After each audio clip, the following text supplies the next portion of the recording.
Okay, I think it's finally working. Can you guys hear me now? Hello. How's everybody doing? I already did the hey, what's up, everybody thing, and I don't know if anybody can hear me. Go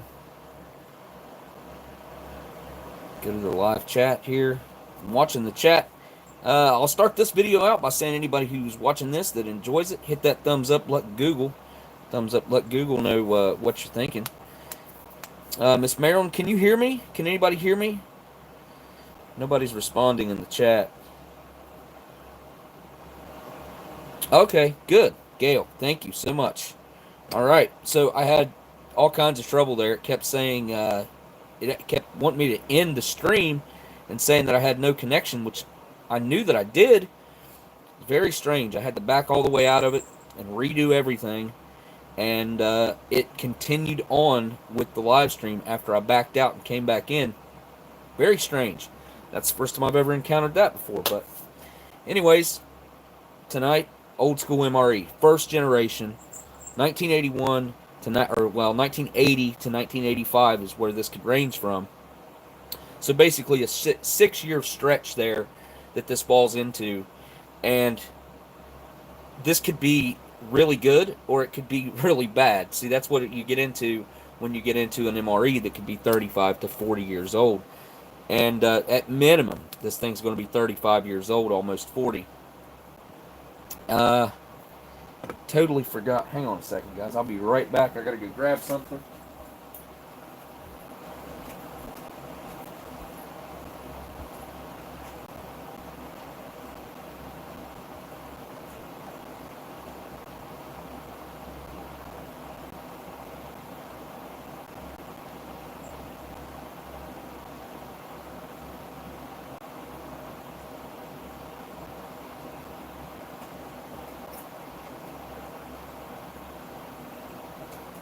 Okay. Have to go grab my vape pen there. So, just found out from my son, I don't know, about an hour ago. Oh, hey, what's up, horny animal? How is everything, or how is everyone today? And first super chat. Yeah, thanks, man. Super appreciate that. I keep saying, man, I don't know. Thank you for that super chat, man. That definitely put a smile on my face. I really appreciate that. Whew. Anyways, what I was saying there, my son told me there about an hour ago that one of their friends works with my older son and my younger son. It's one of his better friends. He actually walked around for like 3 days and had strep throat and pretty much passed it along to everybody that they worked with. My older son has not been sick yet, but when I got up today, which I only slept a couple hours, but when I got up, man, I had the sorest throat. So obviously, I'm thinking that's probably what it is. Unfortunately, I feel like crap. I feel drained. My youngest son, they sent him home from school day before yesterday. Or was it yesterday? Yeah, it was yesterday. He missed Thursday and then sent him home yesterday. So, yeah, it's just one of those days, I guess. Well, where I didn't want to wake up, didn't want to get up, but yeah, I was fine yesterday, and then today just boom.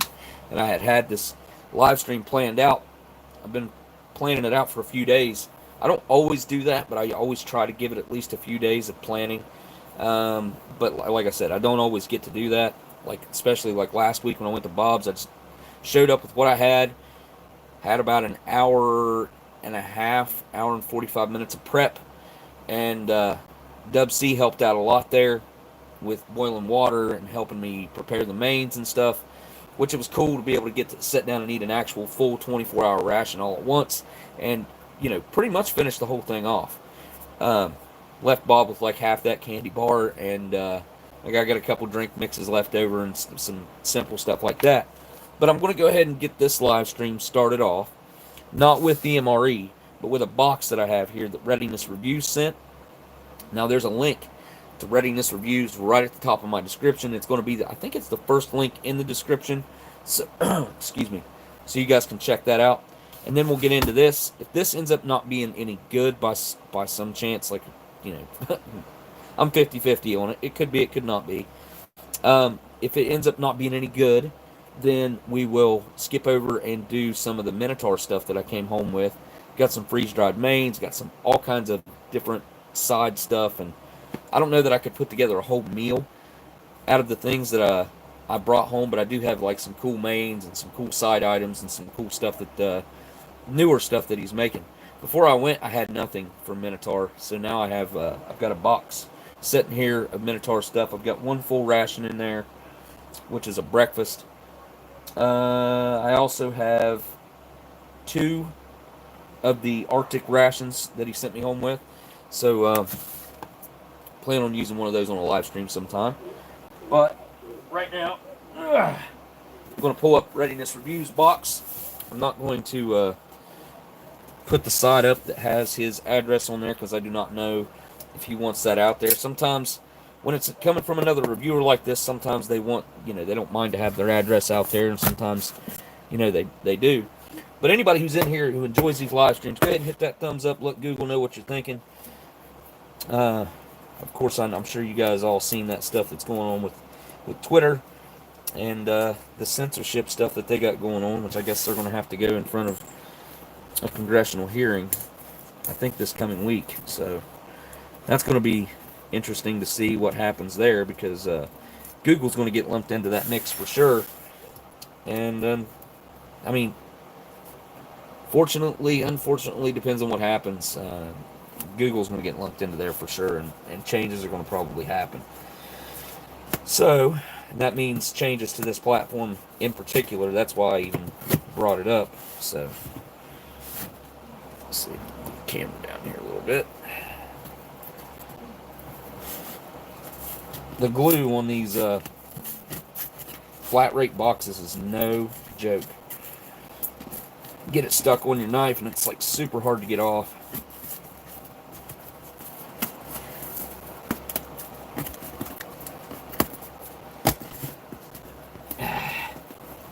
Not wanting to rip either. And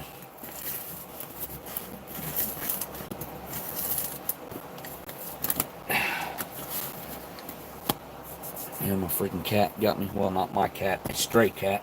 Call him Bruiser, because he used to fight with every other cat in town until he started coming here. Now he's all healed up. All the scars on his, well, all the wounds he had all over him are healed up. He's all scarred up. His ears half ripped off. He was a fighter. Big old cat. Solid black cat. So I'm glad to see all you guys in here. And you know what? Like I said in the post that I made, I'm going to spend a little bit more time in chat tonight, kind of talking to you guys. I'll probably flip the camera around and actually face-to-face talk with you guys. Well, face-to-chat talk with you guys. But okay, so Readiness Reviews sent a box here. Let's see what is in here. We've got some newspaper packed in. I'm going to pull that out. Uh-oh. Hopefully that's not new. It might be, because look at that newspaper. It's not wet, but that's definitely leaked since it's probably went in the mail. So as you can see here, we have an MCI type style box there that is stuck. It's stuck inside here. Okay, alright, I got it. Let's pull it out of there. There we go. Oh, wrong side. Nope. Oh, okay, it's only on top, duh. We have ham sliced, cooked with juices. Alright, I'm going to get a piece of this newspaper because this thing is a little bit wet, gooey, something on the bottom here. So, now this is a full-blown MCI right here. Looking pretty good in there, I would say. What is that? Oh, oh, cool. Whoa, look at that. Oh, that's going to be fun.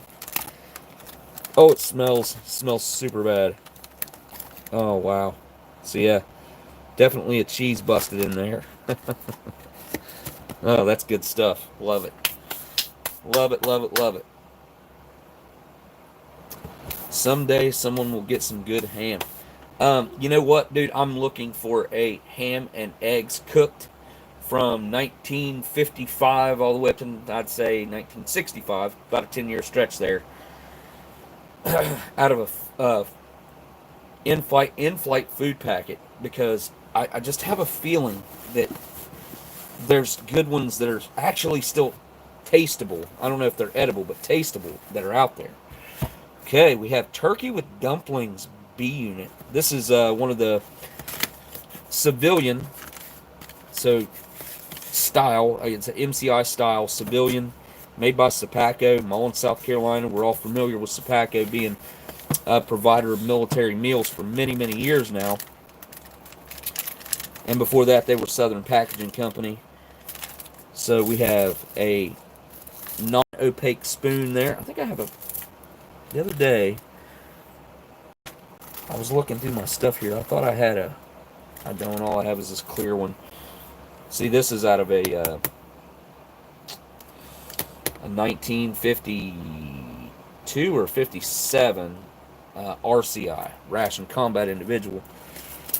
Got a couple of those clear spoons, but everything's looking really good in there. So, turkey with dumplings, man. A little bit of poultry, that's a little scary. But we'll take a look at that at some point and see if maybe, I don't know about that. Maybe that's tasteable. Maybe. I don't know. I'm going to set it back here on the newspaper just in case. Alright, next up in the box here we have... there we go. We have another MCI. Oh, this one's beans with chicken franks. B unit. Beans with chicken franks. So this is another Sopacko civilian type. Here, let me move the camera a little bit. Civilian type MCI. So we got two civilian MCIs and a military MCI sitting there. Super awesome of Readiness Reviews to send that stuff over. If you guys, like I said, go check out his channel. He actually has a video unboxing or opening up all, or he had two different cases, a case of the military MCIs, and then the case of, MCI style civilian meals, which I think these are 1979 and these are 1980, I think. Feel better, my friend. Hope there is tea in a ration. Oh, that's a good point. Can't remember who suggested. I think it was Trucker earlier today whenever I was telling him. Thank you for that super chat, by the way, Miss Sunshine. I cannot cough. It hurts way too bad. And the more I talk, I'm probably going to start losing my voice, it seems like. Hopefully that's not the case, but we'll see. Haven't done much talking today at all, so... But thank you for that super chat, Miss Sunshine, and thank you for the well wishes there. But yeah, I think I was talking to CT earlier today, and he was like, or no, maybe it was Smitty. If you guys don't know what Smitty's channel is all about, which there's Smitty, go check out Smitty's channel. Anyways, I think he was like, have some cocoa beverage powder, because I was talking about doing the live stream tonight. And I was thinking, man, the way my throat and stuff is, cocoa beverage powder would probably not be good for me in my current condition. Alright, let's see what else we got in here. What is this? Snowflake crispy nougat cranberry flavor? Wow, that looks awesome. Cranberry with biscuits like laced through it. And, well, obviously, and like there's like nougat. Wow, that's interesting. I've never, ever seen that before. It's like from a Japanese or Chinese. I can't tell the difference between the two types of writing. One of you guys maybe, that's probably Japanese, I'm guessing. But I used to buy these nougat things, these milk, they were called milk nougat. And, well, I actually only bought them once, or maybe twice. One had almonds in it, and then the other one had something else in it, I can't remember. But the first one that I got was like insanely tough, and I just couldn't eat it because it was like trying to chew up a Jolly Rancher, to pull your teeth out. And the second one that I got was super soft, but it had this really strong, like almost like a chloroform smell. Like that's what it tasted like. It was bad. Now I'm going to guess that these are probably going to be really good since Readiness. I'm going to call him RR sent them over. Readiness Reviews sent it over. There's another one in here too. This is mango flavored. Awesome, man. There we go. Chunks of mango in there. I don't know how good my taste is. I haven't eaten anything today. You know, I always do that preparing for today anyway. But whoop. Okay, that was not good. Let me get a knife here. Cut these bad boys open. Which I could just rip them open, obviously.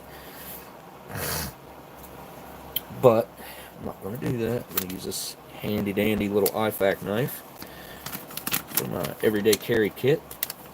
There we go. And I'm going to try one of these out right now. You know, I'm a big fan of cranberry. One of my favorites. Oh yeah, these feel soft. Yeah. That other one, the other ones I bought that one time were soft, but they were like logs. They were like long and, you know, log shaped. I don't know if I should just dig into the whole thing all at once or not. Let's get a good cross section on it. Looks like it's got wafer on top. Yep, on the bottom. Wafer on the bottom. That's what that is right there. That or it's rice paper. It might be rice paper. These are kind of exotic looking. Yeah. Give it a smell if I can smell it. Oh, I can. It does smell creamy, milky. Smell the biscuit in there. Kind of buttery smelling. Oh, yeah. Definitely pick up on some butter flavor. Yeah. Down the hatch.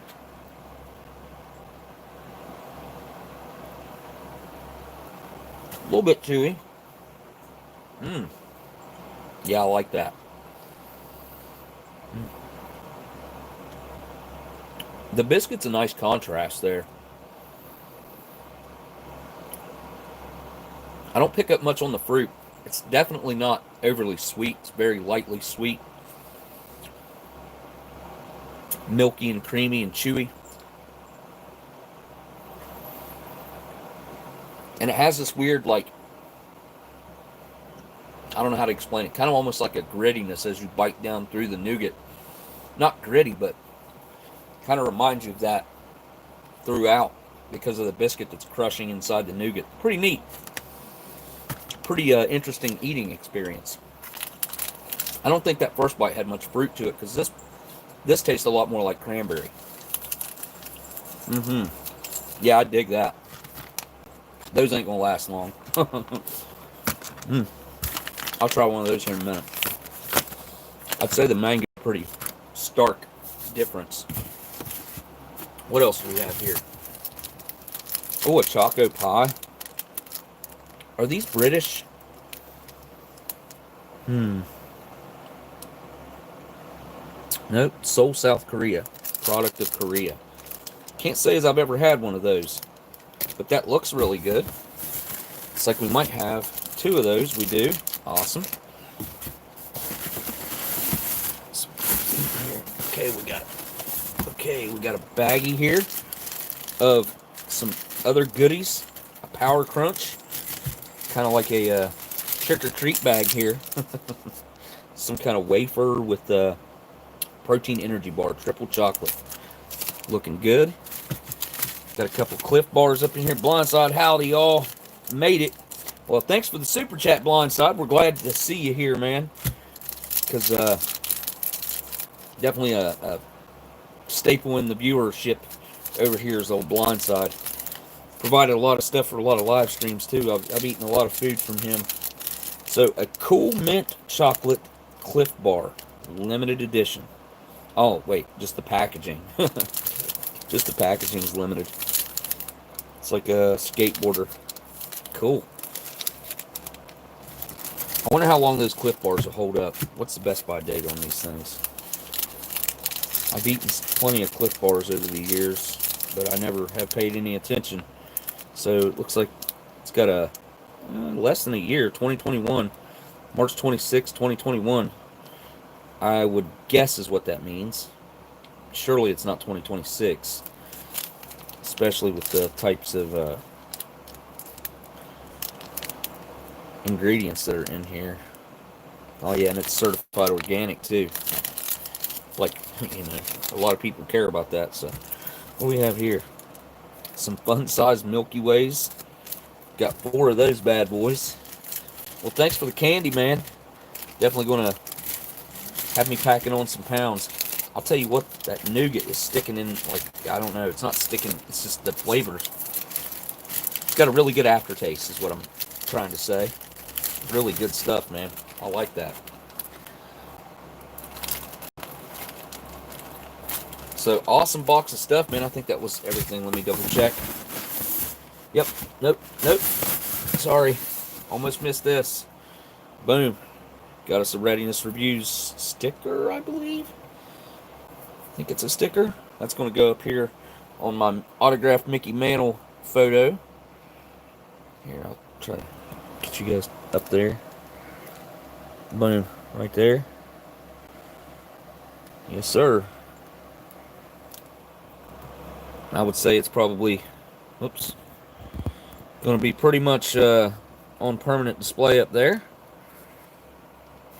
I knocked my tripod down a little bit there. There we go. I think I got it. Got to try one of those Choco pies here in a second too. All right, drop this baggie back down in here. I'm going to put one. Which one feels like it's? That one's probably the most crushed. This one's not going back in the bag because it'll just get crushed, or the box. Okay. Let's put the leaking one down in the bottom on the newspaper, and then we'll put these ones on top. All right. Oh, I think they. There we go. Yeah, they fit side by side, just barely. Yep, the nougat's staying out.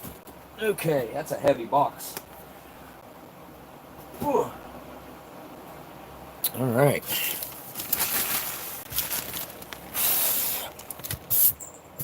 Yeah, that cheese was, I would say beyond funky. That cheese was in bad shape. Let's see what this chocolate pie is all about. Looks like it's got some sort of cream in it with like a little cake cookie on both sides. It's chocolate covered. There we go.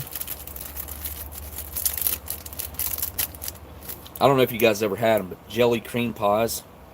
I freaking love those things. I don't know if they're Little Debbie or what they are, but I grew up, that was like one of my favorite cakes with like the little tiny dollop of strawberry jam in the center of them. Like that was my favorite part, obviously, probably everybody's favorite part.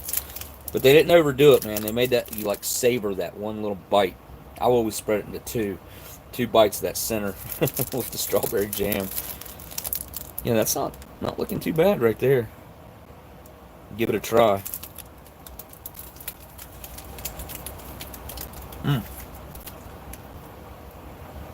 Very soft. So that's marshmallow inside, I would say. I don't know, they're calling it cream though, aren't they? Chocolate cream pie. Yeah, that does not taste like cream. It tastes like marshmallow. It's chewy. It's really good. It's really good, actually. Yeah, these things are addicting right here. I can envision myself eating a few of them all at once.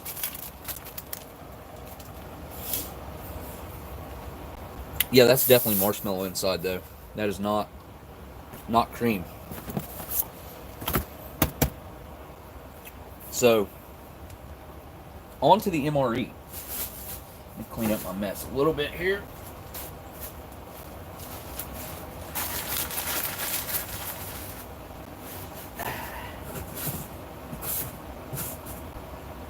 Before I go any further, Bob's wife made this for me while I was there. Thought that was pretty cool.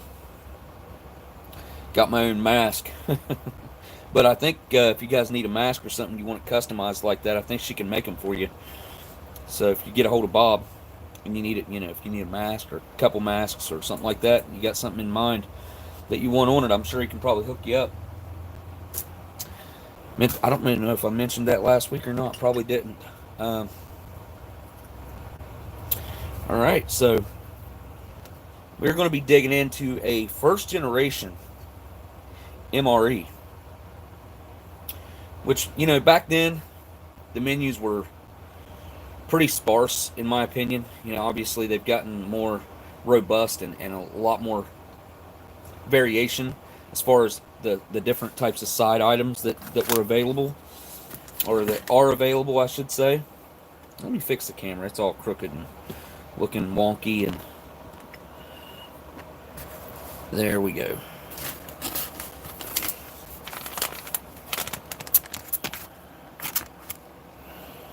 Okay. All right.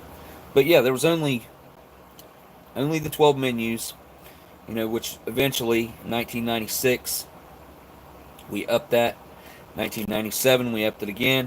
1998 finally went to the 24 menus, which in my opinion is still not enough. I think they should do at least another 6 menus because we need more breakfast. Like it's pretty common, especially, I mean, if you're talking about in the civilian market. But I know just as well as we wouldn't want to have to eat ravioli for breakfast. Some guy out on the front lines who hasn't had a breakfast, and he gets handed an MRE, and the only choice he has is spaghetti or, you know, ravioli or, something along those lines, whatever it may be. And he's stuck eating something like that for breakfast. It's like, man, there should be options for these guys to have a breakfast when they need it. So, in my mind, which means that they need to have at least 4 breakfast per case. And, so if they hand you a case of MREs, actually 3 breakfasts per case. I went over one. I've already thought about this. But if there was 3 breakfasts per case, then you'd have pretty much enough breakfast to get you through, and you could save some side items and get you through that 4th day. Because if you're eating 3 a day, that's 4 days you're surviving on a case. If you got 3 breakfasts, you could save like a granola out of one. You could save some jams, some stuff like that to make yourself up another breakfast on another day or something. But the way it is right now, the way it stands right now, there's just not enough menu variation, in my opinion. I'm not trying to knock them, because I think that they do some amazing work over there at Natick, and they put a ton of work into refining these things into being the exact type of fuel that these guys need to make it through their day and still be able to perform the tasks that they need to. So think about it. If you just took regular food that we eat every day, do it in a bag, and it's like, here you go, here's your meal. What are the chances that someone might get some sort of intestinal cramps, or that they might get super stopped up, and which is not a bad thing, but they might get the opposite of being stopped up. Might get the runs or something like that. So there's a lot of work goes in over there. I think those guys do a great job. They have really improved the flavors over the years, which we're going to see here. Let's take a look inside of this thing and see exactly what I'm talking about. Oh, excuse me. I do with the knife. There it is.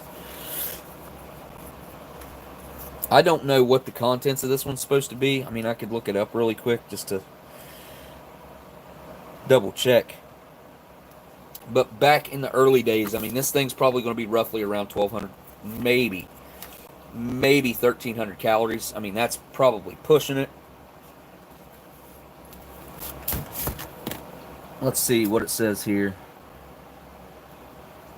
Back in the day, that's where they have. I mean, I've counted out MREs nowadays. Some of them go up to 1,500 calories.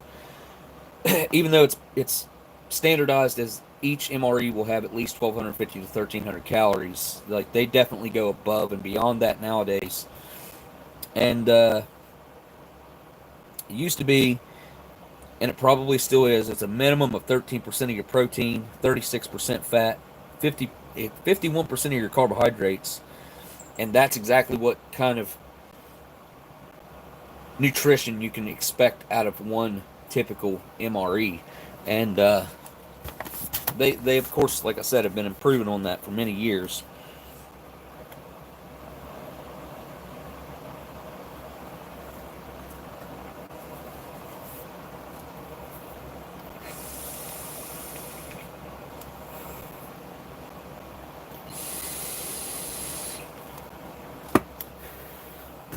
Let's see what this thing's got in it.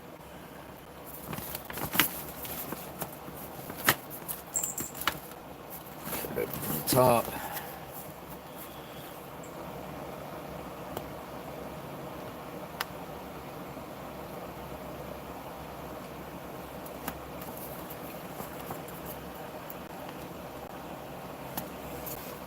There we go.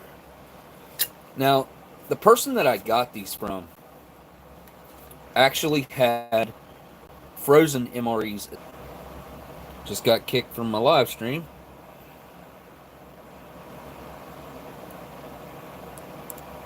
There we go. Anyways, the same people that I got this MRE from, they also had the wherewithal to freeze MREs, and they froze MREs on and off over a span of like 5 years. So the frozen MREs that I got from those people spanned about a 5-year span, and I think at the time I ended up buying like 12 frozen MREs, and they had, whenever they pulled the frozen MREs out to begin with, the guy, he opened like 3 or 4 of them and went through them to see if they were still edible and stuff like that, and left the rest of them in the freezer. And then I had him, when he took them out of the freezer, I had him do a slow thaw on them, which you know, couldn't do it much better. Had him take them out, put them in the refrigerator, and then I had him take them out of the refrigerator and put them into a cooler and let them slowly bring themselves down to a room temperature over, I think it took like 5 or 7 days, like almost like a week, for him to even thaw them out properly, which I think hopefully saved them. I sent the last one that I had to Gundog, I think recently. I'd say Gundog will end up reviewing that thing at some point. Now, I'm getting a weird smell coming out of here already. Yep, and the inside of the bag, there's something going on here. It's like greasy residue. It's not coming over. Well, maybe a little bit. I don't know. This is interesting. I didn't expect. Uh-oh. Look at that. What is that? I already see some horrible delamination. Yikes. I'm just going to dump it out on the table here. Alright. So there it is. Focus. Focus, camera. Let me see. Can I get it to focus inside this bag? Yeah, there we go. Something's definitely going on with this one. My guess is right here is one of the culprits. We got a cheese spread up in here. Wow, this is legitimately the hardest cheese spread outside of having a frozen one. This is the hardest cheese spread I've ever laid my hands on. It is like a brick of cheese spread. It's insanely hard.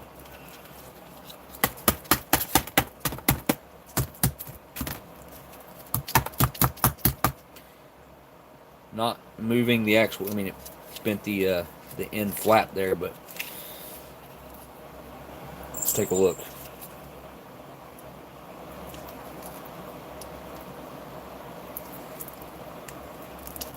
Yeah, that is not right. Huh.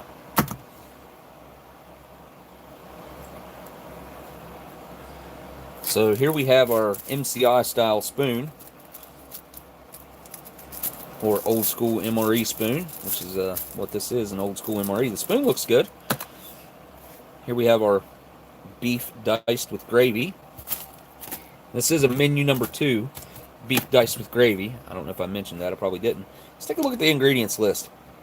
We got beef, water, beef gravy base, contains cornstarch, wheat flour, minced onion, salt, hydrolyzed vegetable protein, beef extract, monosodium glutamate, onion powder, auto Z. Wait, auto. I don't know how to say that. Yeast. Huh. Autolyzed. Okay, sorry. L. There's an L there. Autolyzed yeast, sugar, soluble celery, so dissolvable celery, caramel color, garlic powder, hydrogenated vegetable shortening, tomato paste, vegetable oil, corn or cottonseed. This is going to be your vegetable oil. Packed by Shelf Stable Foods Incorporated, Evansville, Indiana. Let's find a date on this bad boy if we can. Oh, this very well may be a 1980. So it looks like a 0987, maybe? 17? Huh. See if we can find anything else with a date. Let's take a look at what is this. Oh, okay. There is a gnat flying around. Had to come out of this bag. Weird. Super weird. So we have beans with tomato sauce. There's your ingredients. There's some print there. What is that? Okay, now that has a 5 on it. So that would put this to be in 1985. Well, focus. Hang on. 5213. Huh. Okay. So, conflicting dates. Conflicting stamps. Huh. Here we have our salted crackers, that you can actually see the salt through the packaging. Amazing. I've recently seen where Steve said that, oh, that's what the reason they took the salt off of them is because they're thirst provoking. Well, I kind of think it doesn't really matter, because who is going to be able to sit down and eat MRE crackers without having a drink anyway? Nobody. That's why there is a MRE cracker challenge. That's why that exists, and that's with the new crackers. Because you just can't sit down and eat those crackers without having something to drink. Okay, what do we have here? We have accessory packet A, which is going to be your most standard accessory packet with coffee, cream substitute, sugar, salt, chewing gum, matches, and butt ration. Packed by Right Away Foods. And we have, obviously, our cheese brick. And we have this disgusting thing, which I'm almost afraid to touch. Because look at that. Look at that. What happened here? It's like this thing wasn't sealed properly to begin with, or bugs ate through it, or something. I've never seen anything like this come out of a sealed MRE. So there's definitely some kind of gook or something that's underneath there. And it's just completely... Oh, it's wet. Did you guys see that? I don't know if you can see it, but when it's separated right here on this corner, there was like a pull away of gook. Gook, goop, goopy, goop, goop, yeah. So we're going to go ahead and let's just delaminate this whole thing. Look, you can see, look how wet that is. Oh yeah, look at that. What did that even come from? I'm confused. So anyway, this is the chocolate covered brownie, or brownie with an S, brownies, chocolate covered.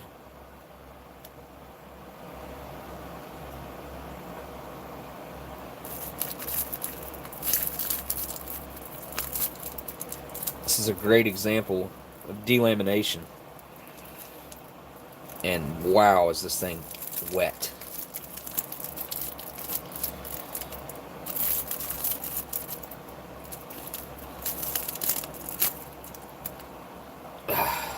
I think I just opened it accidentally. So it smells absolutely horrendous. It smells like sorbitol, really, really, really, really, really, really bad. There's a look at the inside of the foil lining of the retort. Look at that. See, look. See that? Oh, that's plastic, but look how wet. Alright, so I'm going to have to stop and get rid of this and go wash my hands before I go any further. I did just set that on the crackers. Ugh. Alright, I'll be right back. My only guess is that the oil's leaked out of the cheese spread, maybe. And the cheese spread is super dry. That's why it's so hard now. I don't know. We'll inspect it a little bit more here in a second. But I've got to wash my hands at the moment.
Okay, feel a little bit better.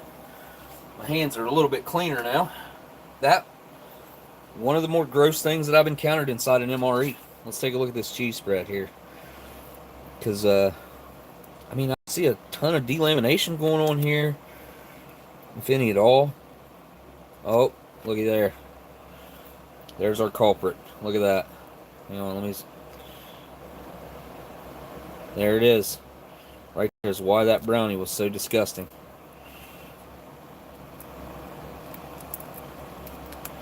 This cheese spread is obviously leaked. Yep, look. Yeah, there we go. But you can see that it's actually open right there on the corner. There we go. See? Yep, that's the culprit. The cheese spread. Oh yeah, smells great too. Wonderful. Just, oh, so bad, so bad. One of the worst cheeses I've encountered in a while, outside of maybe the one that was in the MCI that Readiness Reviews just sent. But I'm going to guess that oil from that cheese spread has permeated throughout this entire thing, and it's hard to tell how many years that thing's been like that. Everything does have a little bit of a greasy film on it. Let's go ahead and open this up and see if anything in here survived. Hopefully it did. If this thing was sealed properly, then it would have.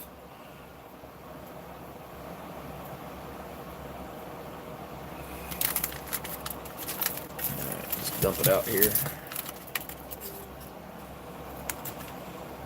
It smells okay, actually. A little bit of discoloration in there, it looks like. But it smells okay. I mean, the gum is definitely yellowed or browned, actually. And we have the cream substitute dry non-dairy, which feels fine. Got our iodized salt. Again, feels fine. There's our sugar. Feels good. Coffee Instant Type 1. We got the 2.2 grams net with the sorbic acid. Feels perfect. There's your U.S. issued butt rations. Nice little folded over, and that's a tiny thing of toilet paper. There's not much to that one. So I don't know if it's just so smashed or it's just this is thinner or what. And then here's our matches. Going to be made by D.D. Bean and Sons out of North Carolina. White tip. The black matches with the white tip. Strike on back. Not front. Here's our crackers. Alright. So the accessory packet's good. Let's take a look at the beans. Well, let's just go for the main real quick. See what the it's only 5 ounces. Same with the beans, but look at that. A little bit of staining going on there on the corner. No point in really trying to save this box. I'm going to bet that it has came unglued from all the contamination that's happened inside this particular meal. I could be wrong, but it's still glued. Okay, here. Yep. And hopefully it doesn't rip open the actual meal itself. There we go. Alright. So, definitely can hear some delamination. It doesn't really look bad, but I can feel it. Let's see if this has got a date. Weird. 8890 or 8990. We've got a 5.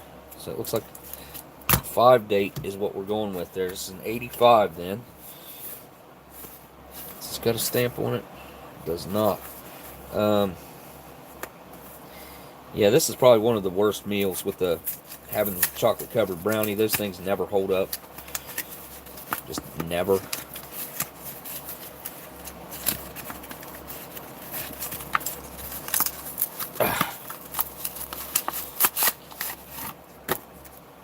Okay, this is one of those cool accessory packets with the textured lines.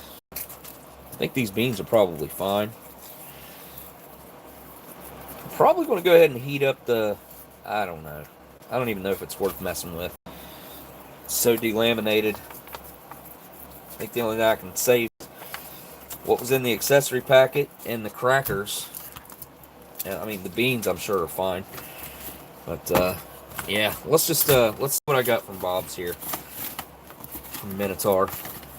You guys, there's a link to Minotaur. You can use the code OS10 if you want to get a 10% discount there. Let you guys know that, or lets Bob know that you guys are shopping with him from my channel, or from my recommendation. You're getting that 10% off. Okay, now my hands are all nasty again. Definitely, some residue here of something on the table. So we got a pack of crackers, a spoon, and accessory packet items. I am going to have to go wash my hands again, and then we'll see what kind of food I got here. I'll be right back.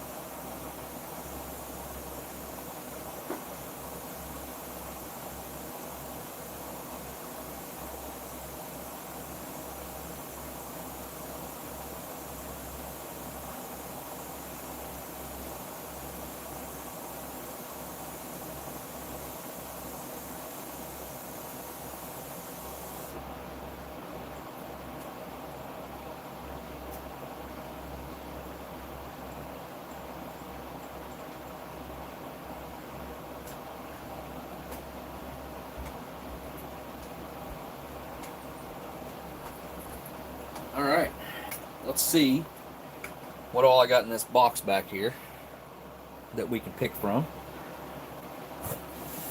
Ugh. Oh, I had to come home with one of these. This is not going to get open. It's going to get left on my shelf as like a keepsake of the Canadian Trucker Sauce Kit. Doesn't have a contents list on it, but it's all grape stuff with the purple label there. So I got that.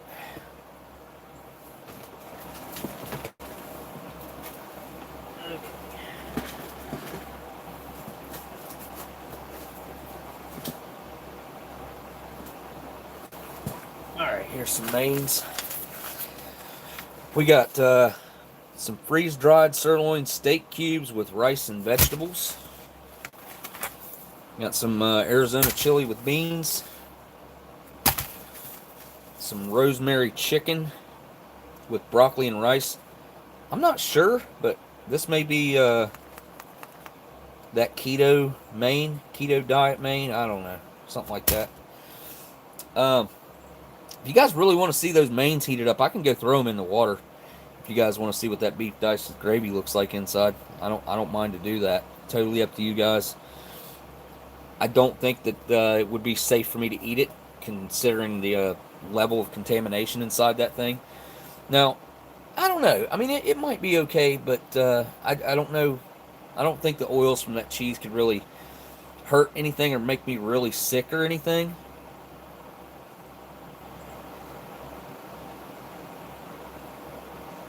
I think the rosemary chicken, I don't really know for sure.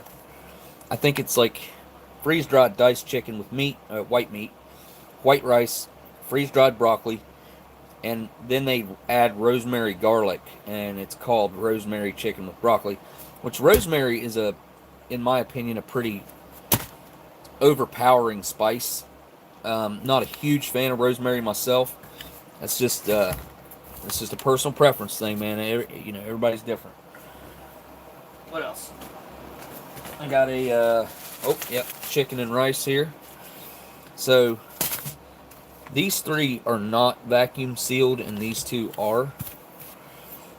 Let's see, they're vacuum packed. I think that adds to the shelf life of a. Seems like these chicken or these chilies are pretty low, or a pretty small amount. 430 calories. That's 540. That's 542. That's 790 calories. Holy cow! How did that happen?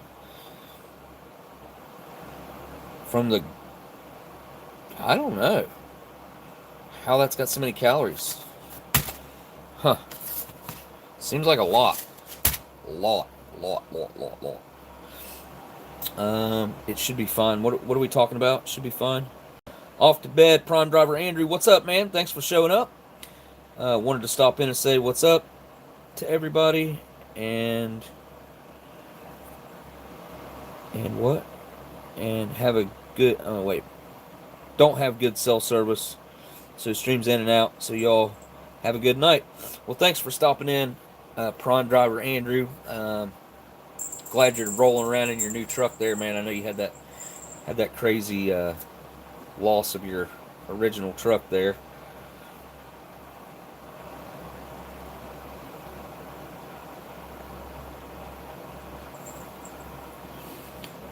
Ramiro Gonzalez, I think the quality is awesome with Minotaur and MRE Nation's rations.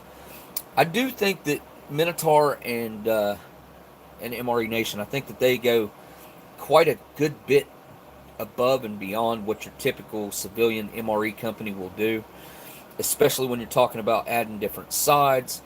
The creativeness, obviously, making their own mains and stuff, but just adding those extra items makes a huge difference. Cat, go on.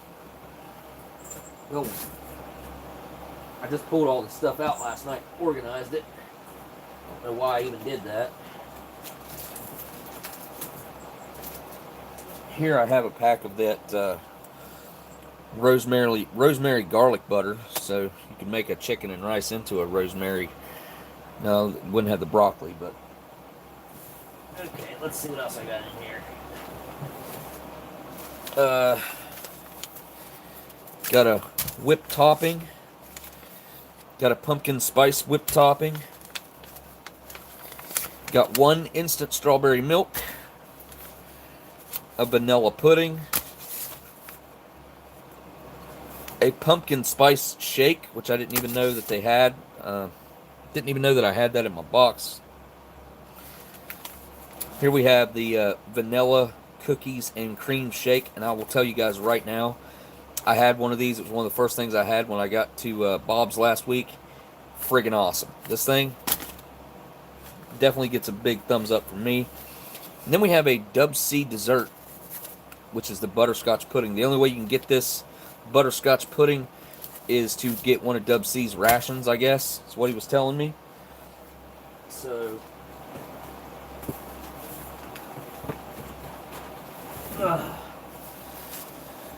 whew. Here's a peach drink mix. All this stuff is kind of on the different side. Here we have a spiced apple cider. Definitely going to try one of those out. Got an instant milk, which had that before. Here's a mixed berry drink mix. Electrolyte replenishment, 120 calories, add 8 ounces of water. There's no way 8 ounces of water is going to fit in that bag, I don't think. It's just eyeballing it, but that's my guess. Here's an instant chocolate milk. Here's a strawberry protein shake.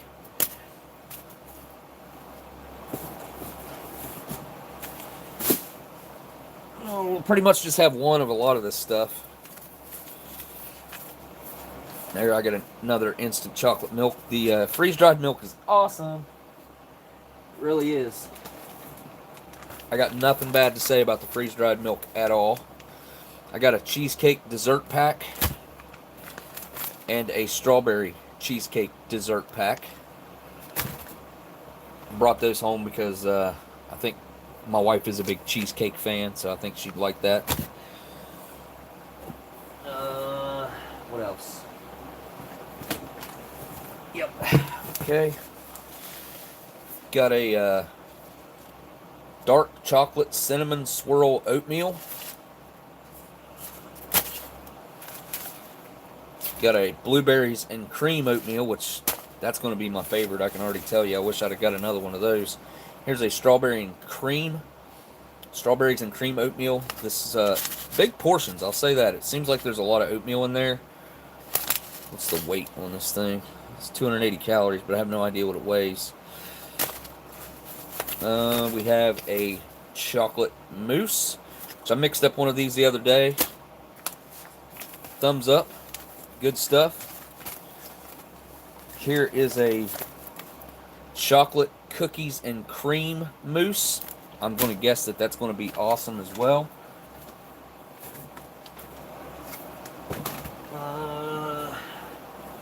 Oh, you know what? I'm sick, and I've never seen this made before. Beef vegetable soup.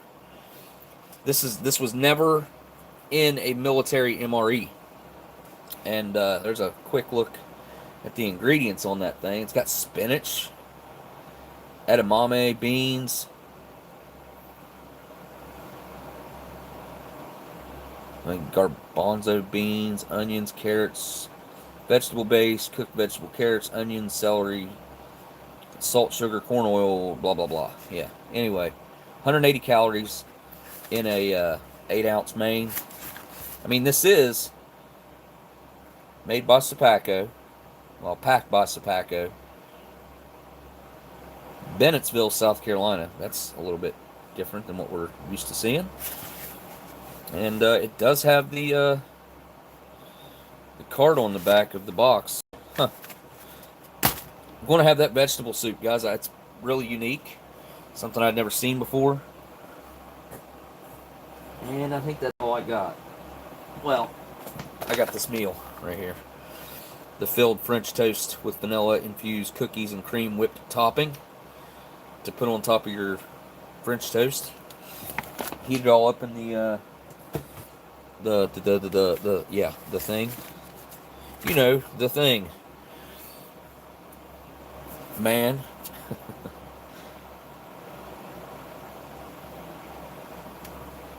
So I'm a big vegetable soup fan anyway. Like, I haven't had vegetable soup in many years, but my grandma used to make it all the time.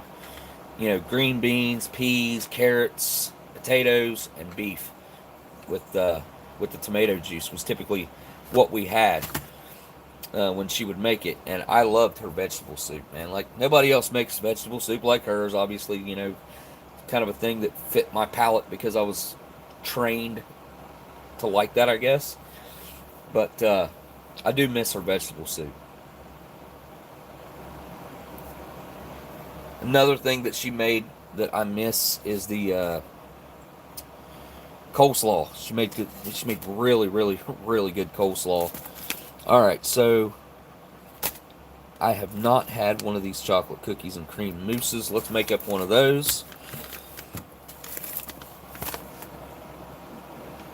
I'm gonna have to pack everything back in that box.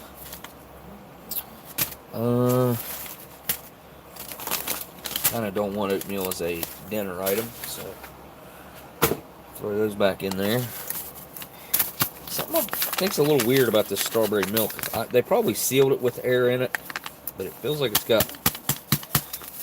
definitely got some air in it. So we're going with vegetable soup. I'll tell you guys something else too. I had the whipped topping while I was there. Awesome. I'll make up one of those and show you guys, because I'm totally impressed with the whipped topping. The pumpkin spice whipped topping, I had one of those as well during the review last week with that Arctic ration. I don't know how many of these instant chocolate milks I have. Probably won't be good for my throat though. I do. Oh, I got a 3-in-1 tea here. Yes. Okay. Miss Sunshine, I have a tea from last week.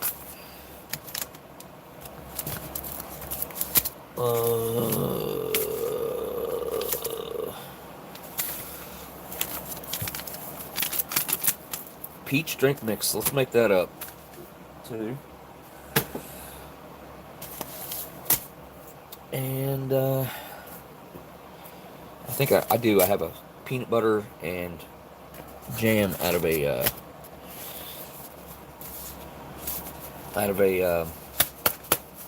shoot, IMP in the kitchen. I'll grab. Whoa, there's a CT says cookies and cream mousse is friggin' awesome. Make sure there is a lot of air in the pouch so it fluffs up.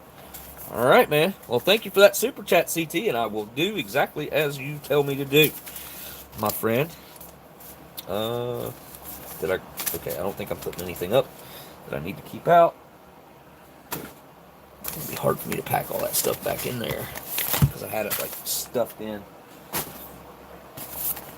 You know, the vegetable soup will probably go well with a chili, but I wonder how much meat's in that chili. That's what I wonder. Okay, we got a peach drink. We got a whipped topping that I will use for something. Not sure what. Got that. Got the vegetable soup, which I need to get it heating up. We got crackers. Oh, that's perfect for the vegetable soup. We got coffee, cream and sugar, Canadian cracker sauce kit. All right, let me go throw this in to heat up, and I will. Bob might have these on his website. I don't know. He had them in the main room there, so like where you could walk in and buy stuff off the street. So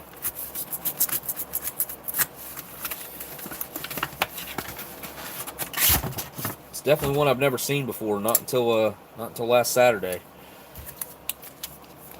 And it's definitely a soup. All right, let me go get this heating up, and I do have some ice cold water in there that I can use for the whipped topping and the cookies and cream mousse, chocolate cookies and cream mousse.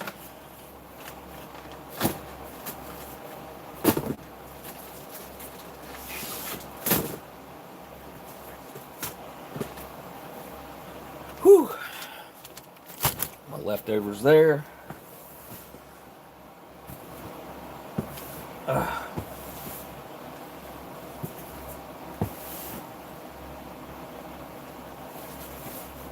Alright guys, I'm going to go heat this up and be right back.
Okay. Let's see what else. Oh, forgot the water and the peanut butter and jelly.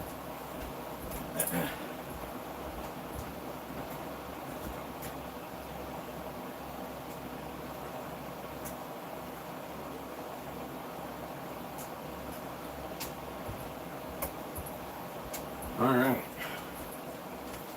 This is the only ice cold water that I have to make up this whipped topping and the cookies and cream mousse. And I got the raspberry jam, which I love that, and Canadian peanut butter. Alright. Get rid of this stuff here. Let's get it out of my way. Oh, I forgot about having this. Got a Fiesta bowl here too. Freeze-dried ground beef, red and green peppers, white rice, minced onion, and seasoning. And you're supposed to season these to your liking, I guess.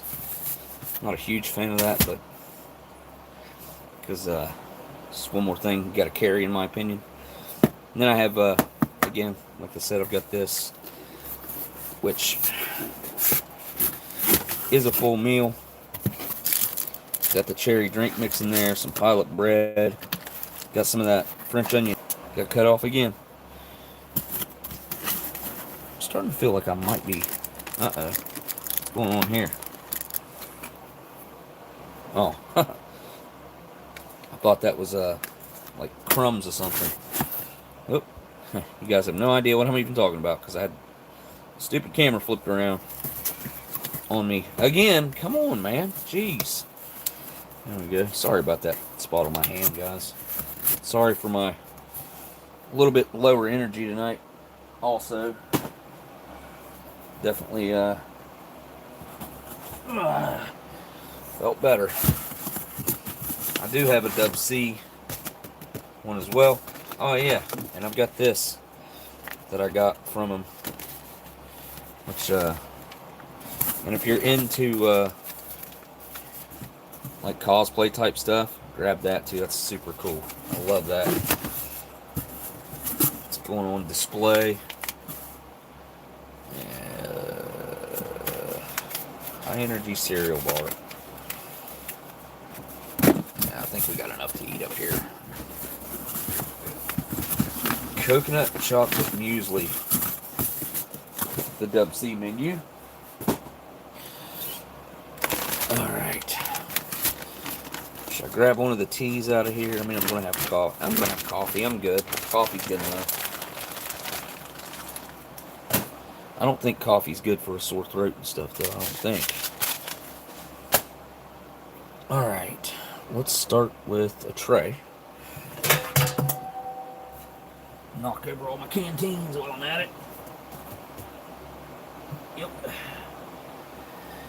I'll get it later.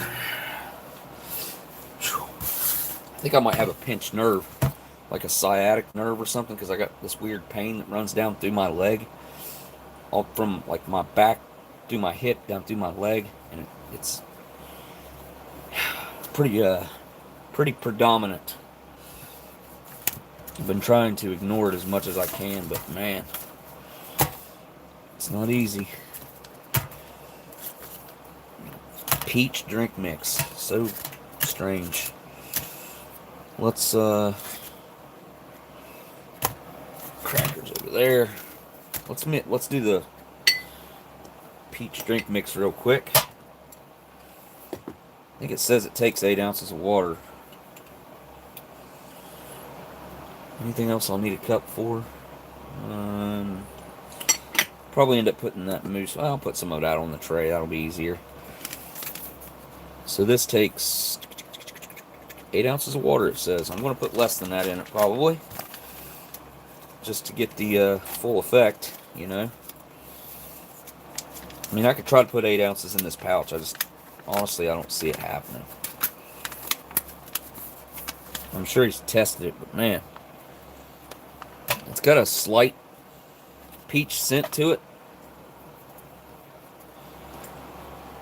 Guess we could try putting 8 ounces of water in that thing. I'm not even gonna try it. Ain't no point in it. These are really nice packages, though. I kind of wish they were a little bit bigger. I mean, if they were twice that size, I would say mixing a drink in it would be good. Alright. About half of this bottle of water in here. Oh, it's definitely got a nice peach color to it.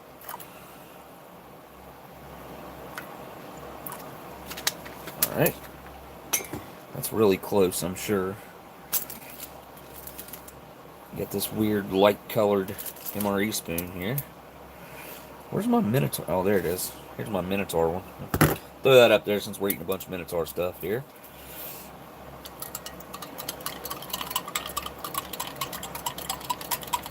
Yeah, I had to scrap the old school MRE. It was in bad shape. Real bad. Yeah, mixing it up with new and old. That's a good point, Kaylin. Didn't really think of it that way, but all right, I got to go in for this right off the bat. It probably needs a little bit more mixing. You know, let it sit and reconstitute a little bit, but I got to try it.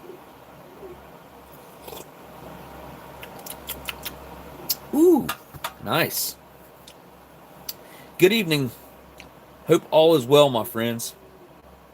You sound a little under the weather. Smoke, hope you are well, my friend. Hit the thumbs up for my homie. You guys, happy Halloween. Well, thank you, History Savior. I super appreciate that, man. Are we going to have another live stream before it's Halloween? Let me think. Is there 31 days in this month? I don't know. Oh, it's next Saturday, Aletha says. Hey, we're going to have an actual Halloween. I might have to do something special, like dress up like a goofball. I'm going to get that vegetable soup. I think it's probably done. What do you guys think? I think it's probably done.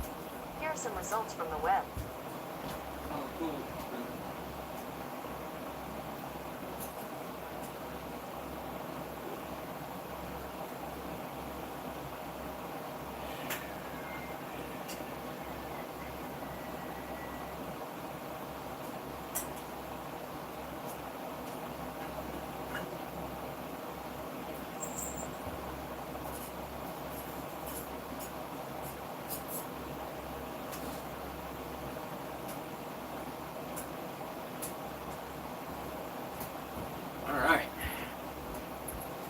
Got my vegetable soup. This is like the perfect meal for being sick.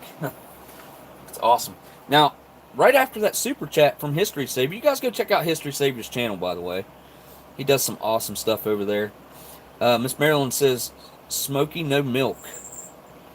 Because that would be bad for my throat and stuff, right? I think. So this is definitely the kind of things you'd be doing during an apocalypse, I would have to say. I just saw somebody say zombie ration up there, because I've been seeing a lot of zombie movies coming up on the television as well. And, you know, apocalypse, man, you're going to be eating old stuff with new stuff. You're going to be eating lots of old stuff. until there ain't no old stuff left to eat. My goodness. Whew. Yeah.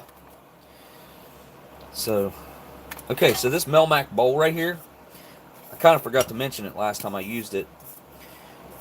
This came, I have a whole set. I have the tray. I have this bowl. I have the little condiment bowl right here.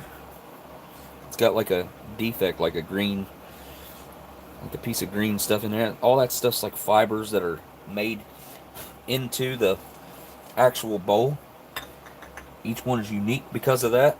I think it's awesome. But I have a whole Melmac set. I've got the coffee cup. I have the regular cup. Got the regular size bowl, the condiment bowl, and I have a tray. I got all that stuff at the first meetup in Doswell. And actually bought it off of Sean. And that money went towards the Ration Museum. Because I think Sean had quite a few of the Melmac sets where he had a bunch of Melmac trays and he put together the set. And I was super stoked to get it back when I got it, and I don't use it as much as I should, probably, I would say. Where am I going to put trash? There we go. Alright, let's take a look at this. Whoa! That is not what I expected. It's green. Huh. It smells like an MRE. It smells a lot like an MRE. It's very green. Dump it out here. Whew. It's like lots of spinach in there. Or something. Something green. I think it said it had... Oh, man. Dang it. I don't even know what that was.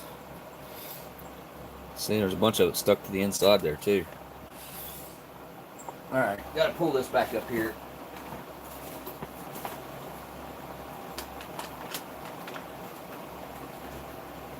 Take a look at this ingredients list. So we got beef after water. So water's the most prevalent ingredient, and then beef is the second. Squash, tomatoes, spinach, edamame. Okay. Edamame beans, but it's the spinach. And then edamame beans, celery, garbanzo beans, onions, carrots, vegetable base. Okay. It actually doesn't smell awful. It doesn't smell great. It doesn't smell like what I'm used to as far as vegetable soup goes. But let's get the rest of this stuff out and ready. Well, that can cool down a little bit, I think. Alright, let's see. Nice. A good hiss on there. Oh, yeah. Nice and toasty. Oh, my goodness, these crackers look awesome. Look at that, guys. Hang on. Get that chrome out of there. There we go. Whoop, nope. They're not going to come out in one piece. Dang it. It already broke. There we go. I don't know if you can see that salt on them, but it's definitely there. And they smell exactly like old MRE crackers. Got a lot of that malted barley in the older ones. It's definitely the most predominant flavor in them. Look at that salt, though. Yeah. They look a lot more like saltines back in the day, too. They still have a similar look, obviously, but those look a lot like a saltine cracker.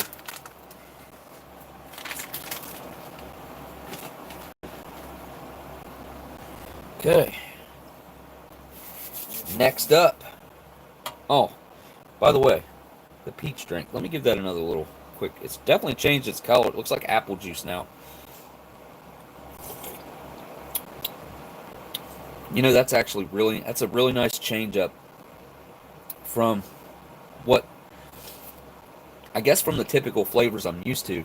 It's got a really nice peach flavor. It's made with all natural sugar. And I would give that a definite thumbs up. If you like peach, though, you're going to have to like peach to like this drink, obviously. Looks like somebody just subbed to a channel. Viper just subbed to somebody's channel. Awesome. Maybe the Ration Museum channel. You guys go check out the Ration Museum channel. Should be a live stream most likely tomorrow. And also, History Savior. You guys go check out History Savior's channel. Should I do this one? How much water does this thing call for? Half a cup. Okay.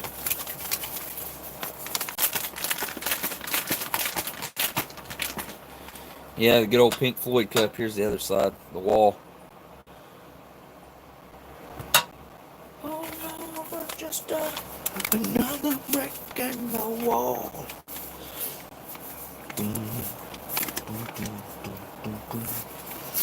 Alright, going to dig right into this. I have not seen this chocolate cookies and cream mousse prepared. That is what I got here, right? Yeah, chocolate cookies and cream mousse. Take a look inside there. This looks like got some rabbit droppings up in here. I saw looked down in the chat and it said somebody said they got schooled. Wow, my live stream counter up here restarted 15 minutes and 15 seconds ago for some reason. I don't know why. I mean, it did kick me out of the live stream, but I restarted the stream, so it shouldn't have done that. I hope we don't end up losing this live stream, or I don't end up losing this live stream for some stupid reason that YouTube's being weird. We got the peach. Oh, we need to make some coffee real quick. Yeah. Let me set this stuff out of the way real quick. Let's get this coffee. Alright.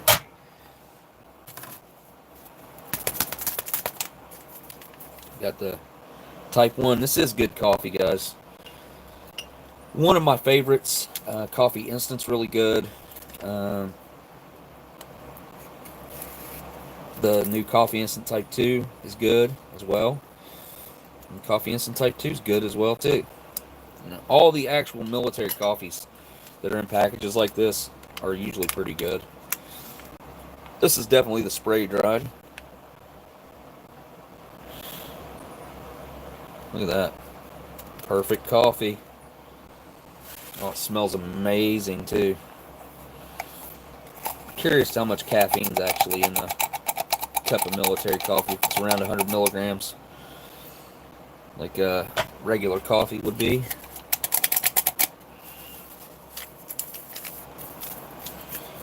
A nice little instant Type 1 coffee display packet.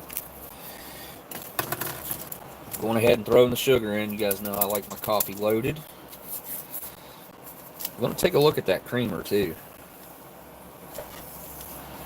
I think it's probably fine.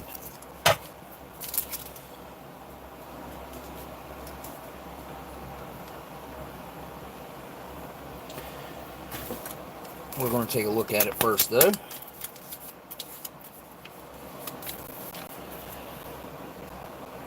It feels good.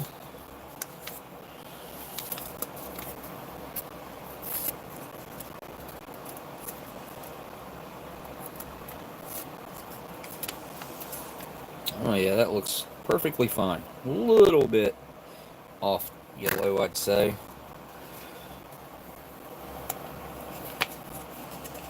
I'm fine with that. Probably should have tasted it first. Let me do that now.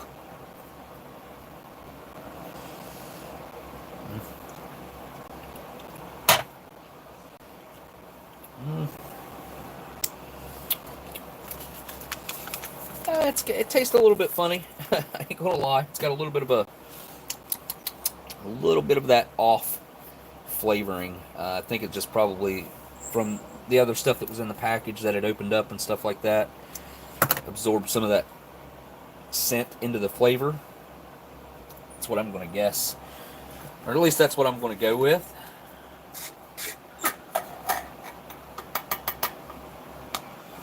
The next thing on my list to do is I'm going to tackle the food packet cold weather. Uh-oh, what's that? Is that a crack? Nope, it's a piece of fuzz. It wasn't a hair, it was like fuzz. Hey, buddy. Hang on. Don't jump up there. Hang on. Hang on. You want to say hello to everybody? Huh? Huh? Come here, buddy. Come here. Come here. I want to show you. Here, come here. I'll have you say hello to everybody. Oh, hey, buddy. Let me push this stuff out of the way. I assume you're meowing because you want to go outside. This is one of the strays that showed up in the past couple months, I would say. Here. Right here, buddy. Here. Hey, buddy. Hey, buddy. He's such a lovey cat. He's extremely, like, docile, and he likes to be loved on. I don't know how anybody could abandon him. He's such a good guy. He really is. His feet are humongous too. I think he's pretty young. I'd say he's probably probably around a year or so old. And his feet are, I'm telling you, they're huge. This cat's going to get Very large. Aren't you, buddy? Huh? Yeah. Right now, I just call him Gray Guy because he hasn't been around for too long, and I don't know. I don't know that he'll run away or not. I mean, he obviously had to have ran away from a home or someone dropped him off or something. A little smoky. That's good. That's actually pretty good. I like that. I gotta check my text here real quick. I think he's. I'm gonna go let him out real quick. Come on, buddy.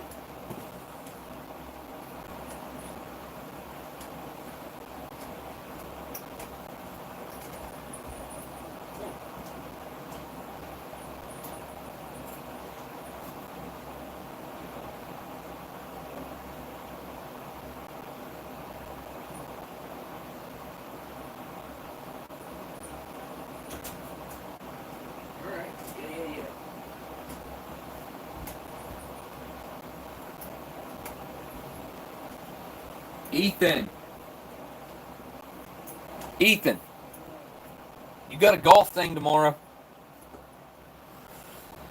Okay, he did not want out, guys. Let me show you guys real quick.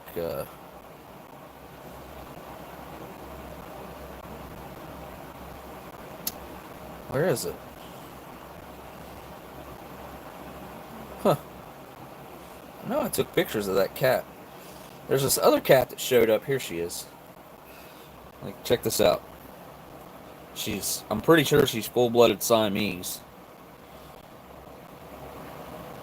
She's got cross-eyed.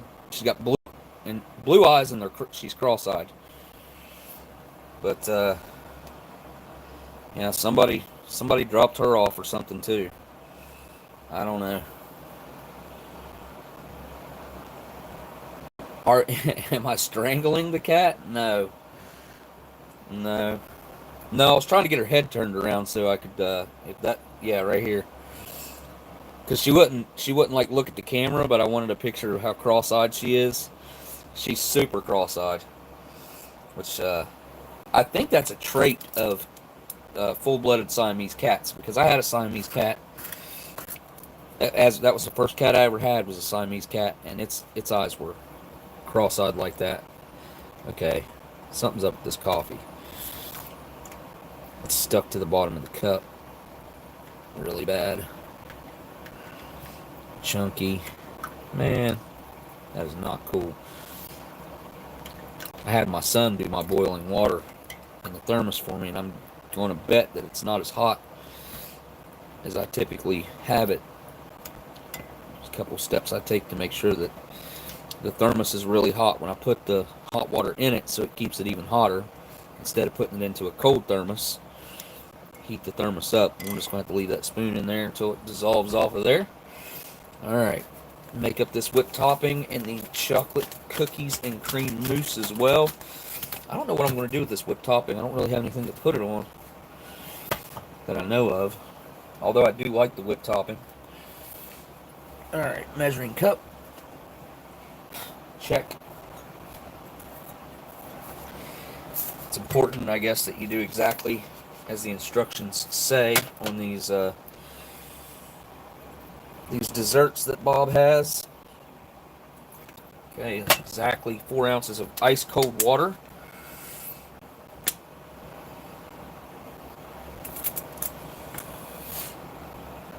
Alright, let's take a look inside of here like this. Come around the camera like so.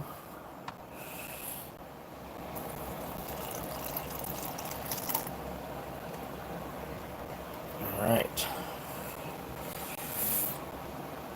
Now, Trucker said to just leave some air in there for room for it to slosh around.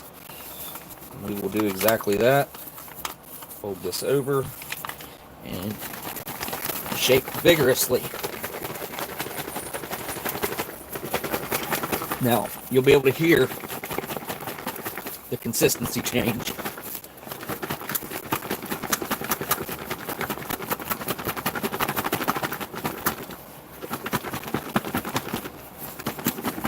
There it was. It almost happens like in an instant.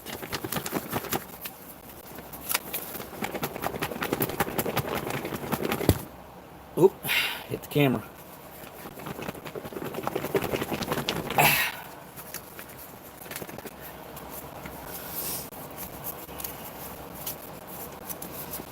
Now, it says that you're supposed to open it up and stir it for 10 seconds before you eat. I'm not going to do that because it doesn't need it. I am going to go throw it in the fridge for right now until we're ready. Go on, guys. Get out of the way. Ethan, come here. Ethan, come here. Ethan.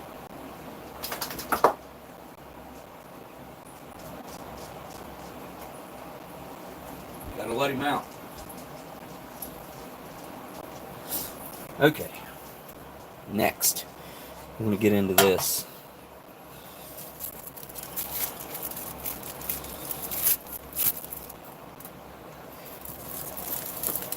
Friggin' vegetable soup. Again, never seen it. Until last Saturday, didn't even know it existed. It's like we got, is that squash or whatever it said? I think it said squash. Yeah, squash is the second ingredient. I'm not a huge fan of squash myself. I mean, I guess I'll eat it since it's in there. There's a garbanzo bean right there. I don't know what that is. Lots of that celery in there. Lots of carrots.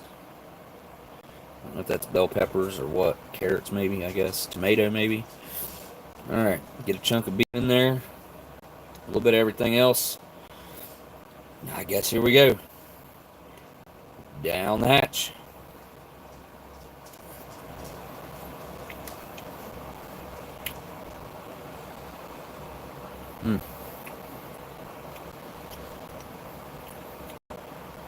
Yeah. You know, that's not bad. There's just, it seems like, in my personal opinion, they really tried to have just too much going on in here. I mean, just look at it. I would personally myself, I'd prefer just like some kidney beans, some nice ground beef, some decently high quality tomato juice, and maybe some tomato paste, some peas and green beans. I don't see no green beans. I don't see no peas. I mean, there's vegetables in here, just not the typical vegetables I eat, you know. Ryan says, I love the overload of ingredients. Okay, you know, I see a big chunk of onion right there. There is a lot going on in here. I mean, there's no doubt about it. It's more like a goulash. Yeah, it's definitely not really, I wouldn't consider this really a vegetable soup like they try to say it is. It needs a little bit more beef. Because, like, you know, there's a little bit in there, I guess. And the beef's got a little bit of a layer of fat on it. Let's see if I can get that piece out of there and show you. See that fat on it? Which is good. Yeah, this is actually not bad.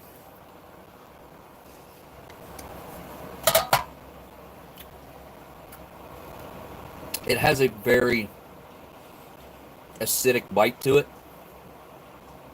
The beef's really nice. It's not too tender, but it's also not too tough. The overload of vegetables is kind of get lost in all the ingredients, really. You can't just pick out one thing. It's kind of just a mix of everything. What's the sodium like on here? Wow, 500 milligrams of sodium. Good bit of sodium. But I do feel like it's kind of lacking in the salt area. So I am going to give it a little bit of salt right here on top. Well, just a little bit. See if that salt helps it out some. I think it will.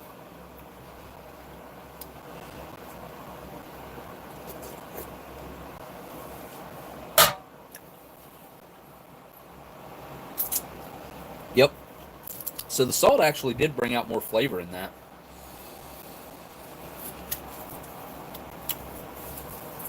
Open up this old butt ration here. This is the flat one that was in the 85.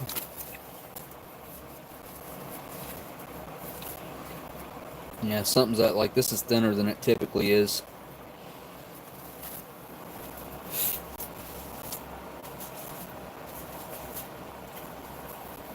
I've got like 5 pieces here, 5 pieces of paper, just to make it thick enough to not poke my finger through when I wipe my face. But there's nothing off about it at all. I would say it's perfectly stored and edible.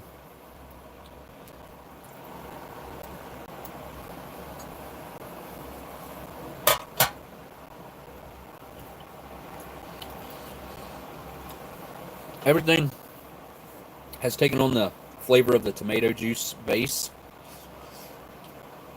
So everything tastes the same except the beef. The beef does have its own flavor that comes out.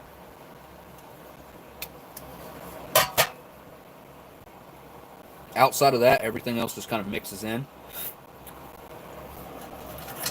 together.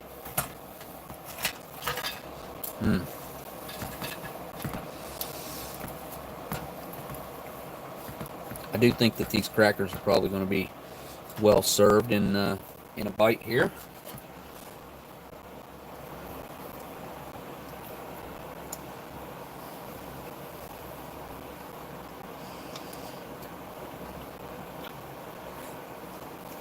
There we go. Bite with the cracker.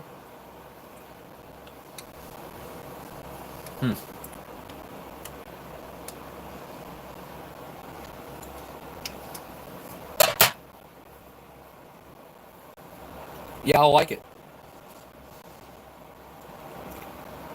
I'm not a fan of a lot of the ingredients that are in there, but the way it's all mixed up, I'm eating stuff I typically wouldn't eat, like spinach, or edamame, or garbanzo beans. Like, typically I wouldn't eat that stuff.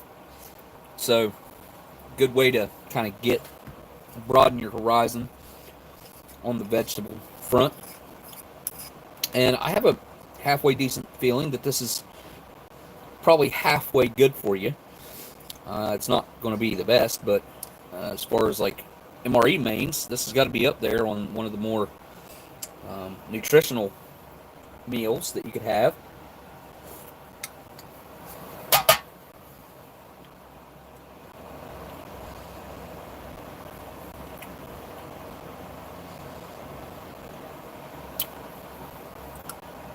If nothing, it'll keep you alive. Oh yeah, definitely. I think there's plenty of nutrition in this that'll keep you alive for sure.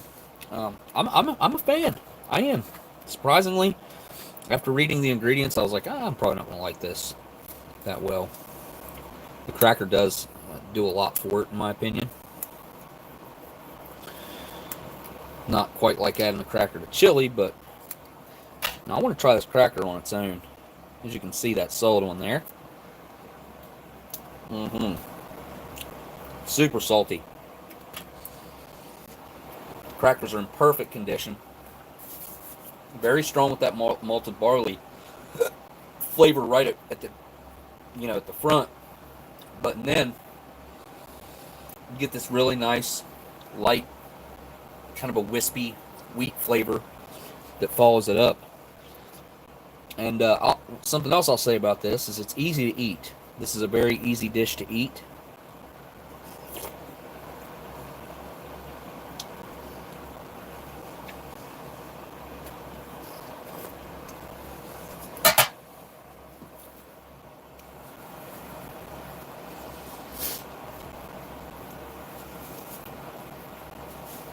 I would order a few more of these from Minotaur. They're pretty good.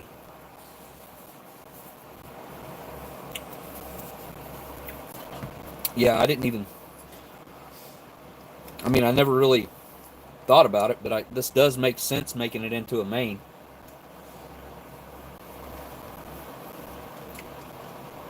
Vegetable soup just makes sense.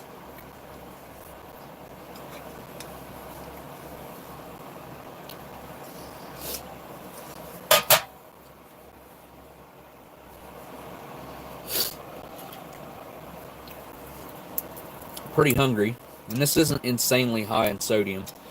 Well, since I added a little salt to it, and those crackers being loaded with salt, it's a little higher in salt and sodium.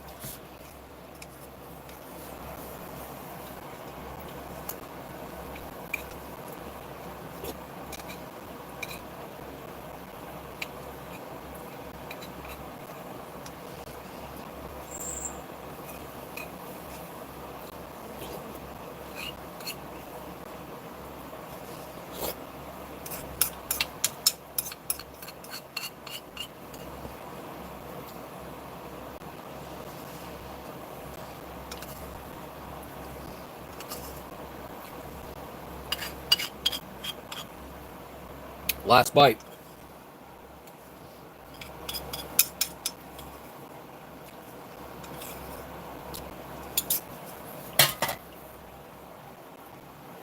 Two thumbs up on that main, for sure. Very good.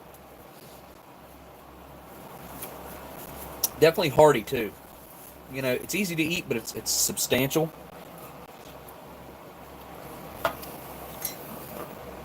Followed up with a little bit of that peach drink.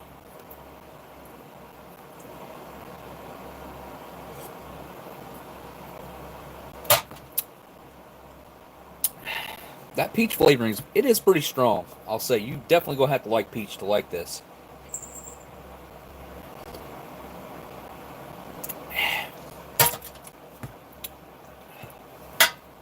Yeah, refreshing though, I'll say that. I think that was an electrolyte beverage, if I'm not mistaken. Oh yeah, it's right here. It's got dextrose, yeah, citric acid. Maybe not. All right, let's do a little bit of this, a little bit of that, a little bit of this, some peanut butter, and some raspberry jam. Now, I gotta say though, the crackers, man, like, I'm an advocate for bringing back the salt on the crackers. Like, the salt belongs on the crackers. They just makes them taste 10 times better. And since they taste so much better, I think you're going to have guys that are way more likely to eat them versus not eat them. And them getting, you know, tossed to the side, more or less, because, you know, the crackers are extremely bland as they are right now. And just a little bit of salt goes a long ways. You ain't got to add a ton. Not quite as much as that these have on them. I would recommend a little bit less. Sweet pickle relish. Sweet pickle relish. My mom used to make, we would have beans and like these fried potatoes, like fried on a skillet. And then I would take some sweet relish and cornbread and the beans and the potatoes and take all that in one bite with the sweet relish, and it was like perfect. I haven't eaten that in many, many, many years. Man, wow, it's been a long time. I haven't even thought about that. 20 years probably. Peanut butter a little bit runny. A little bit more runny than I would prefer.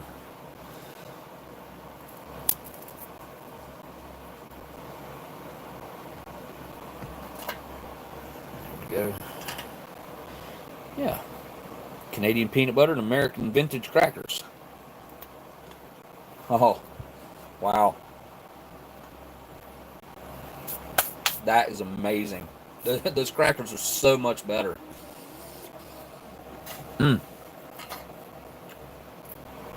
So much better. If I just tried to bite into that, it'd be all throughout my mustache.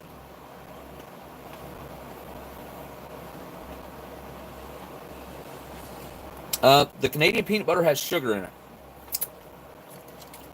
history savior. A lot of people, they think the same thing you do. I actually prefer the American peanut butter myself.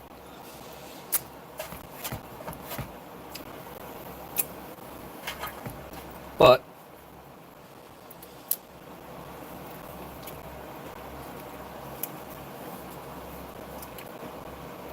roasted peanuts, second ingredient, sugar. So that's probably why you think the Canadian peanut butter is better. That's my guess. Could be wrong.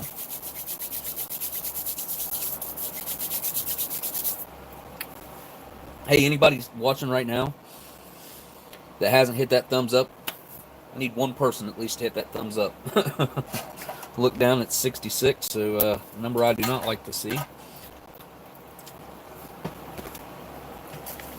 So if anybody be willing to change, hey, thank you guys. Willing to change that for me, it'd be awesome. Or I was going to say you could even remove your thumbs up and take it down to 65 would be great. But yeah, awesome. Thank you guys. Appreciate it. This is one of, probably not the best, but it's one of the best ration jams out there. Everybody raves over the Russian stuff. It's all right. This I would take, which would take about 2 packs of this to make one of the Russian apple. So I would take 2 packs of this over one of the Russian any day. Any day. Oh, so fruity, sweet, and natural. Very nice, well balanced. Not a bunch of crap in there to take away from the fruit itself, which should be the star of a jam. You know, whatever type jam you're making, you need to have good fruit to make that, which tells me that they have the quality. Whoever the actual manufacturer is on this, Thermopack LLC, Stone Mountain, Georgia, on the raspberry jam.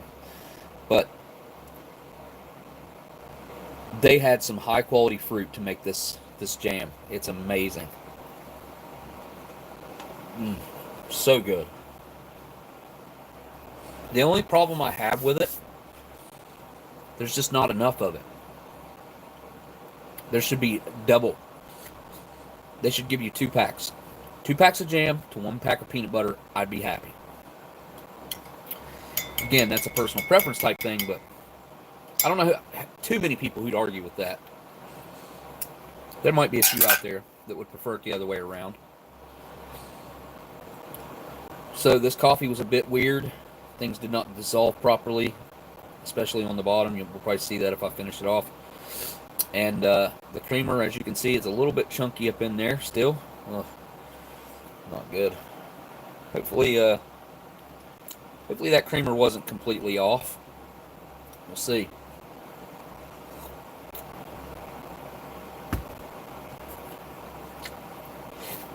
Well, I went for a big old drink there. Not too smart. It does have a little bit of that weird flavoring that came from the packaging, from that busted cheese and bad brownie, I guess, that kind of lingered even through, mixing up the coffee here. It's still a little bit weird. That flavor's still there. Good coffee, though. You can't beat that old coffee, man. You just can't beat it.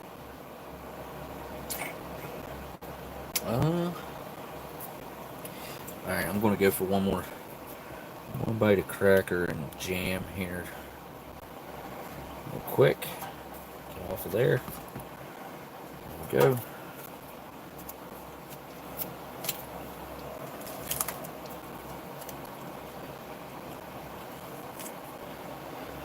Go.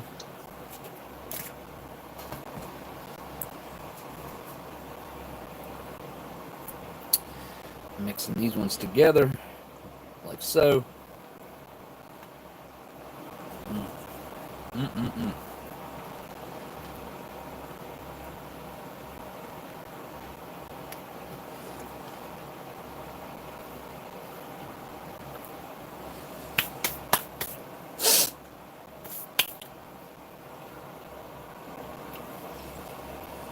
So that vintage MRE was a pretty interesting experience. It was something new for me. I had not seen one busted open like that before. Not that particular way. Especially the extensive damage that it done to the brownie.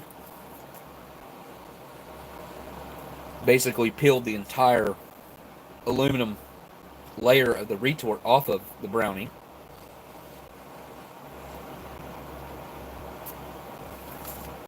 Which is, there's got to be a lot of acidity there to, well, or definitely there's a permeating ability to the oil in that cheese that I feel like some other things just don't have that strong of an ability to eat through things and permeate just the slightest, tiniest little imperfection, and it found it and it just attacked it.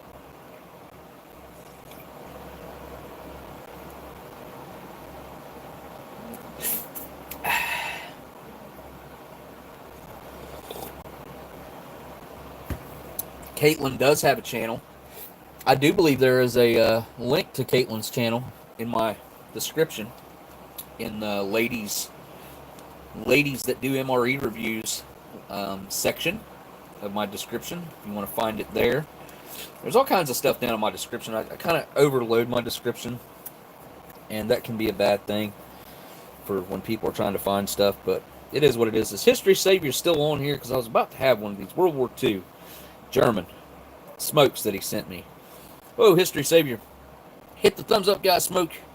You know I love the Canadian IMPs. What is your favorite foreign? Don't say French yet, no. Well, I don't know, man. Okay. So, thank you for the super chat. Good question, by the way.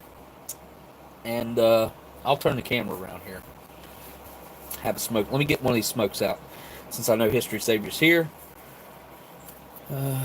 It's not going to be easy to get out. I don't think I actually opened this. I just went with what was already there.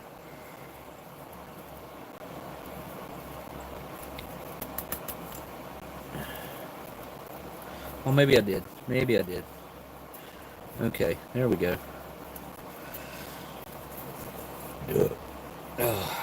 Where I'm sick, I'm definitely not going to be able to enjoy this like I typically would, I don't think, but it'll be enjoyable nonetheless. We're talking about probably a 75-year-old cigarette here. That a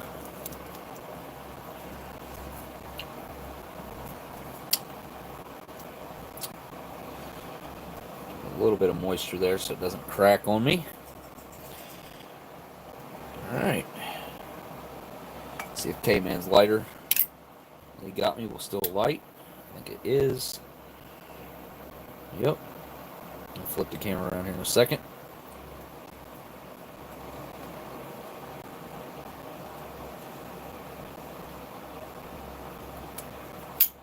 Okay, so History Savior's question.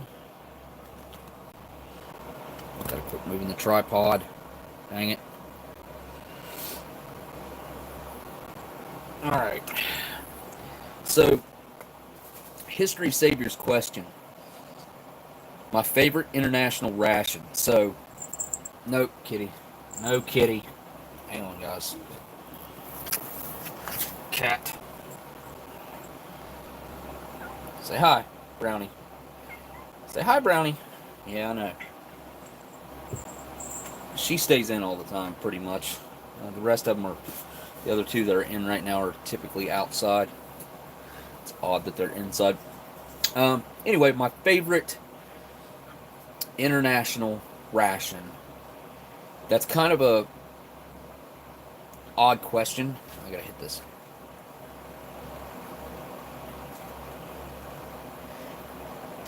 Crazily smooth.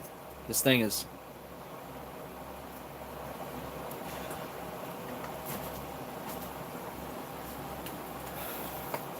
really, really smooth for a 75-year-old German cigarette. And it's got a very unique flavor too. Something I don't know if I've touched on very much, but it's got a very vintage